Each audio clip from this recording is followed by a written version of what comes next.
Hello everyone, welcome to another exciting episode of Dayspring Discussions. I'm your host, Sean McGahee, and this is a show where we talk about movies, TV, sci-fi, fantasy, comic books. If you geek out about it, we're going to talk about it. You can listen to Dayspring Discussions on iTunes, YouTube, Podomatic, and Patreon, and contact Dayspring Discussions on the Facebook group, Twitter account, and dayspringdiscussions@gmail.com. Well, happy Thursday, everyone.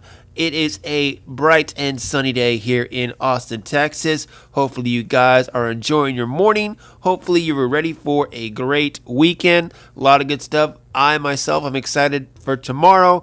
Another 3 episodes of Young Justice is about to drop on DC Universe streaming service. Rewatched the first 3 episodes yesterday on my day off. I'm not going to lie.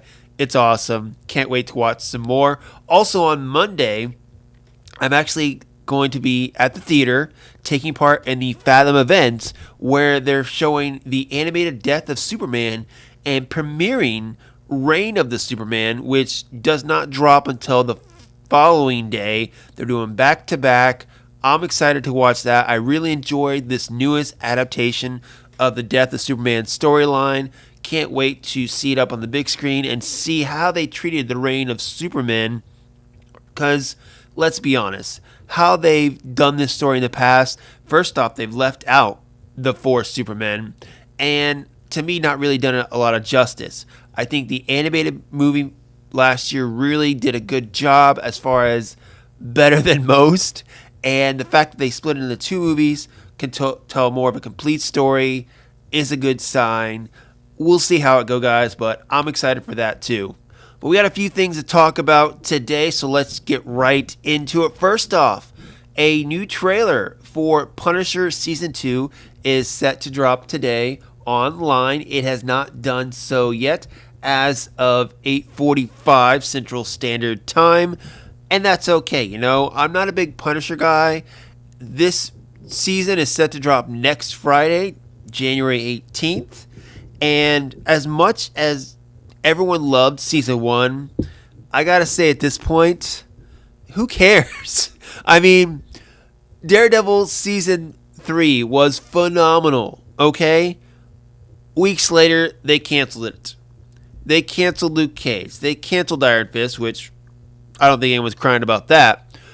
But we know what's happening here, okay? We know that Netflix is just finishing off its in production seasons of Marvel shows, and then they're just canceling them. Why? Because Disney is about to announce their streaming service, about to close the deal with Fox, and they're getting the rights back to all the Marvel characters. So why would Netflix invest their time and money into characters that aren't going to help them from now on? So I get it, but at this point, yes, I'm sure Punisher Season 2 will be good. People will enjoy it.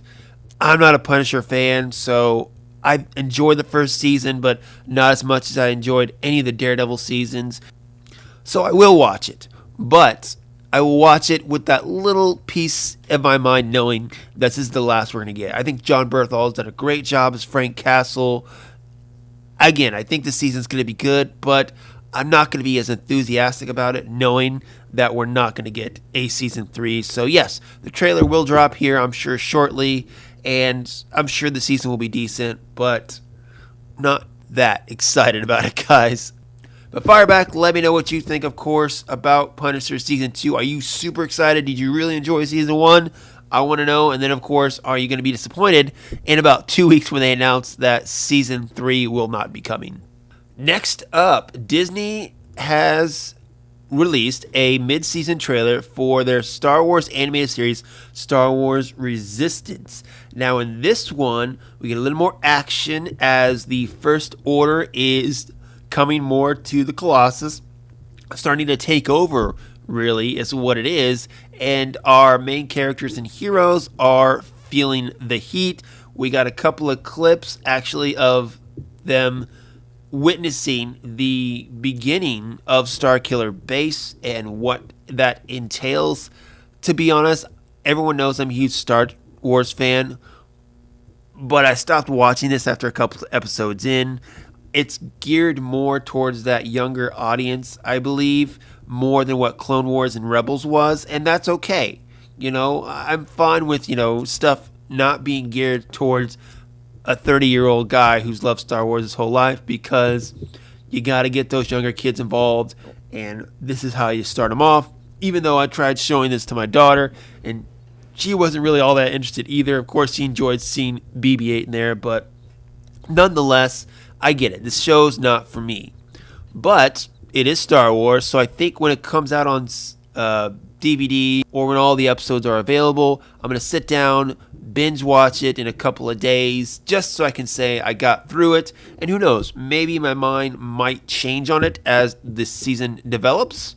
We'll wait and see. But nonetheless, the mid-season trailer is up online. You guys can find it on the Dayspring Discussions Facebook and Twitter account.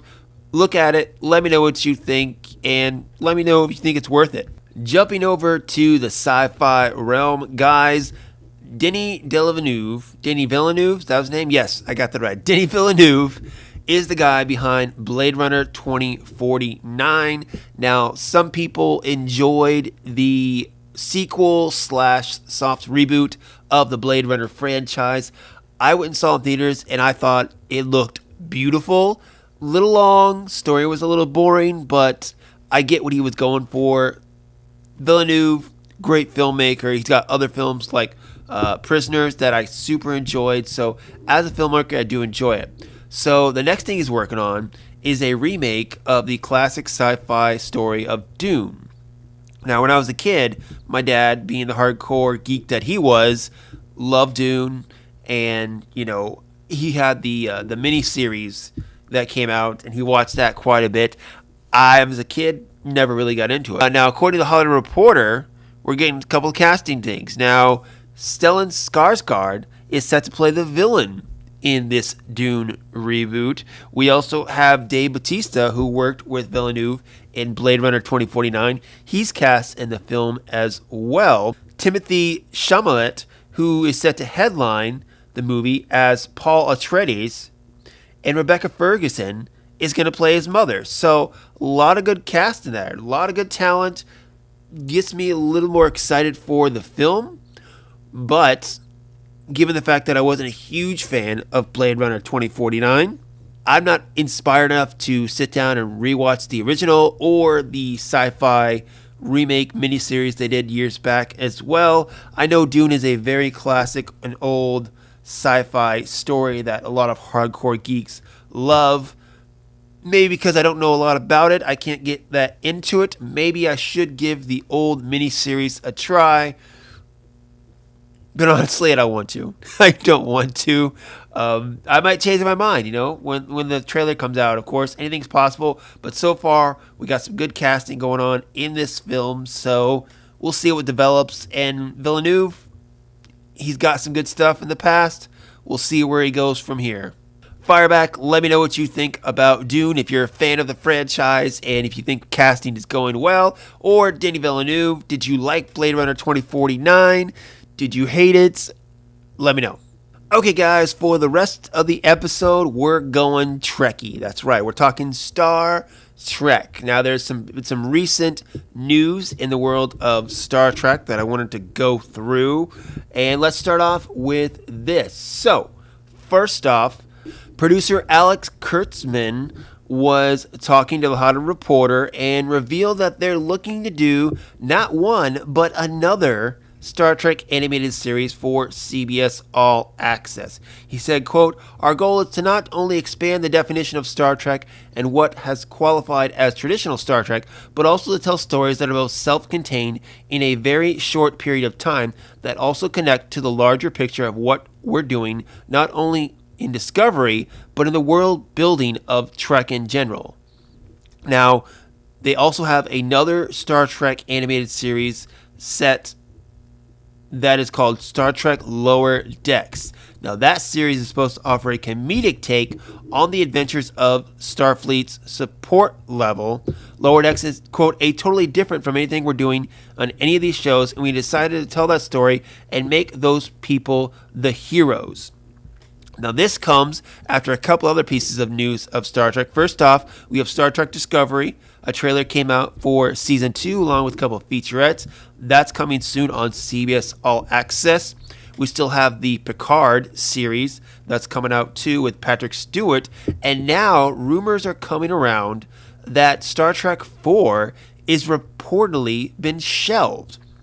So, in a report by Deadline, spoke with director S.J. Clarkson, who is set to direct one of the prequel episodes for the upcoming Game of Thrones prequel. There was a report, and at the end of it, it said, quote, "I hear Clarkson was recruited by HBO for Game of Thrones after she recently became available. Earlier this year, Clarkson was the first female director to be tapped to direct a Star Trek movie. Then she was hired to helm the fourth feature in the current series. That project has since been shelved." Okay, so a couple of things to go through here. First off, Star Trek Discovery. I got midway through season 1 and I quit watching.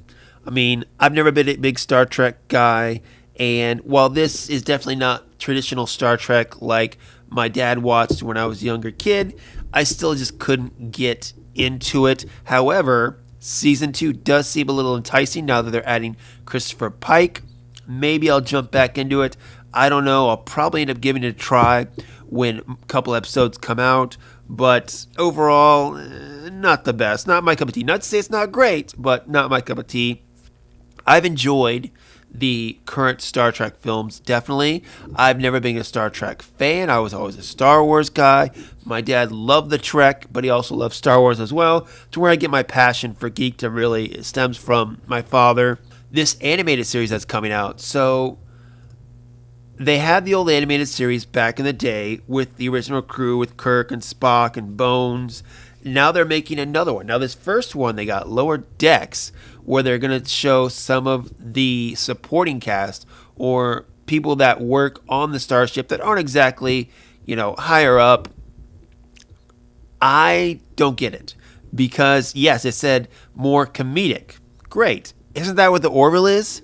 I mean, I just watched the first 2 episodes of the new season of Orville, and I enjoy the show, given the fact that it really is kind of just an offshoot, semi-comedic form of not only Star Trek, but I really get the Star Trek Next Generation feel for it is what I get. So, given the fact that this is going to be another comedic Starship show, it just seems like really Orville animated, I guess is what I would say.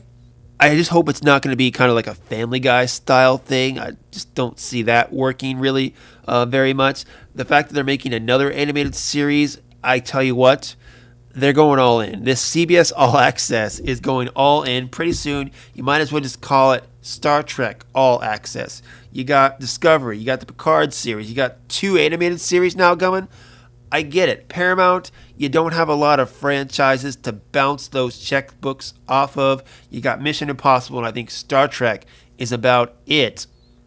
But man, you are definitely going all in. And Kurtzman, more power to you. But I know the way you're running the Trek, you're pissing off a lot of hardcore old-time Star Trek fans. That's not a big worry to me because a franchise has to change and grow if it is to survive. And let's be honest, before J.J. Abrams' 2009 Star Trek film, Star Trek was dead. Abrams, along with Kurtzman, reinvigorated the franchise, brought new life to it. Sure, they may have what some people call dumbed it down, but they made it exciting and adventurous is what people want in a sci-fi adventure film. I enjoyed the 2009 film. I enjoyed the follow-up Into Darkness. I enjoyed Star Trek Beyond, which, honestly, out of the 3, was my least favorite, but I still enjoyed it. So now let's jump over to Star Trek 4. This film has gone through a lot in the last couple months. There were rumors back when Star Trek Beyond came out that they were going to tap Chris Hemsworth to come back and be Kirk's dad like he played in the 2009 film. They were going to do some time travel stuff, but allegedly they had some negotiations as far as salary between Hemsworth and Pine that had broken down. It's a slippery slope because Star Trek Beyond did not make as much money as Into Darkness or the 2009 Star Trek film. Star Trek films have never been really about big blockbusters like, say, Star Wars has been. And Star Trek Beyond, I think, actually either broke even or made a little bit of a deficit in Paramount's budget. So when you say that you want to bring in a star like Chris Hemsworth, that Pine wants to make more money like he was agreed in his contract, Paramount, I can see they were very hesitant of it because the Star Trek films aren't on a higher trajectory. They're on a downward trajectory.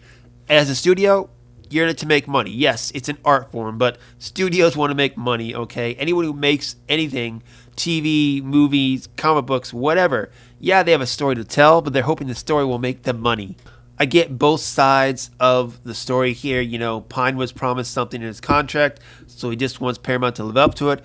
Paramount doesn't see the upside to continuing to put more money into these films that don't return their investment. I totally get it. So at this point, they're kind of at a stalemate until they can figure something out. I hope they make it. They're waiting a long time, though, in between, and that's never a good thing. I love the current Star Trek trilogy. I want to see a Star Trek 4 and what they can do with it. I know these current Star Trek movies, along with Discovery and all that, have gotten some older Star Trek fans not really too happy about where the franchise is going. And I get it. Star Trek, if you look at those older shows, even some of the movies, has always been about a metaphor for human life. They usually took a life lesson and, got that sci-fi spin on it, which, a lot of good fantasy stories do. This one, I think, still has that, but it's not as blatant and obvious as older Star Trek shows are. So I totally get it. I'm enjoying it. What can I say? You got to roll with it. You got to run with it and change with the times. That's what I'm doing with Star Wars. That's what I think some people should do with Star Trek. And just find the good in everything is what we should do as humans. Let's not focus on what something isn't. Let's focus on what it is and what's good about it. And it doesn't have to be perfect, okay? But if you enjoy something, great. If you don't enjoy it, that's fine too. Overall, Star Trek, I want a Star Trek 4. Whether we're going to get one anytime soon, I honestly don't believe so. But it's a new year, and we got a lot of months to go, so maybe Paramount and the people over there can work something out. Until then, it still looks like CBS and Paramount are definitely cashing in and going all in on Star Trek. But it's time for you guys to fire back and let me know all this Star Trek. What do you think of it? Okay, do you think Paramount is right to do this? Do you think CBS All Access is going to pay off? Is it too much? A lot of people think that we've had too much Star Wars lately, and that's why Lucasfilm and Disney are backing off. Do you think the same thing's going to happen to Star Trek? Do you think anyone actually cares about this stuff? Fire back, let me know. And guys, that is going to be it for me today. I'll be back next week with my thoughts on Reign of the Supermen. I might even talk Young Justice, and who knows what else is going to come out between now and then. So let me know what you think. DayspringDiscussions@gmail.com. Facebook group, Twitter account. You can find me personally, Slim Dayspring 12 on Twitter and Instagram. And that's it. Until next time, may the Force be with us all.